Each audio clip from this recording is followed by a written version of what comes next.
क्या राजा भैया से पंगा लेकर मोदी की मंत्री ने सेल्फ गोल कर दिया है? आखिर राजा भैया की स्ट्रैटेजी ने अनुप्रिया पटेल का जीतना कैसे मुश्किल कर दिया?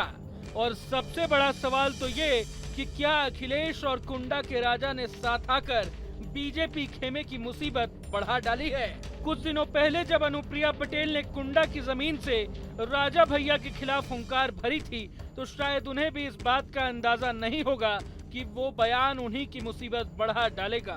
जी हाँ, हम बात कर रहे हैं अनुप्रिया के उसी हालिया बयान की जब वो कौशाम्बी से बीजेपी प्रत्याशी विनोद सोनकर के लिए प्रतापगढ़ में चुनाव प्रचार करने पहुंची थी। अनुप्रिया ने इस दौरान राजा भैया पर खूब तंज कसे थे। मीडिया रिपोर्ट्स के मुताबिक जनसभा को संबोधित करते हुए अनुप्रिया पटेल ने यह भी कहा था कि लोकतंत्र में कोई भी राजा रानी के पेट से पैदा नहीं होता, बल्कि वो तो ईवीएम से पैदा होता है। उन्होंने बिना नाम लिए राजा भैया पर जुबानी हमला बोलते हुए कहा था कि कुंडा किसी की जागीर नहीं है और जनता ये बता चुकी है। लेकिन बता दें कि अनुप्रिया का अब वही बयान अब उनके लिए सबसे बड़ा सिरदर्दी बन चुका है। जानकारों का मानना है कि राजा भैया का यूपी की 3 से 4 सीटों पर खासा प्रभाव रहता है। इसमें कोई दो राय नहीं है कि जिस पार्टी को राजा भैया चुनाव में सपोर्ट कर दें, उसकी जीत भी निश्चित मानी जाती है।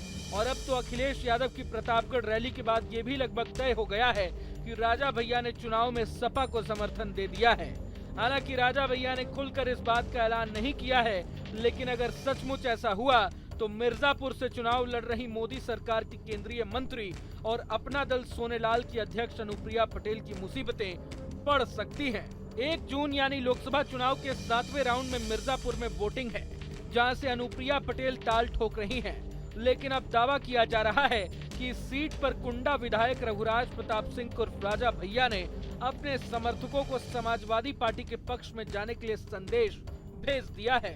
खबरें तो ये भी हैं कि जनसत्ता दल लोकतांत्रिक की मिर्जापुर इकाई ने मिर्जापुर की सपा यूनिट से मुलाकात कर समर्थन पत्र भी सौंप दिया है।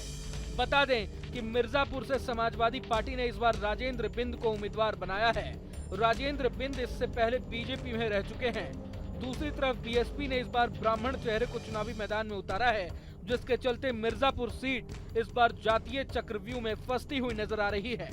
हालांकि राजा भैया के लिए अनुप्रिया का सियासी गेम बिगाड़ना इतना आसान भी नहीं होगा, क्योंकि इस सीट का जातीय समीकरण केंद्रीय राज्य मंत्री के पक्ष में जाता दिख रहा है।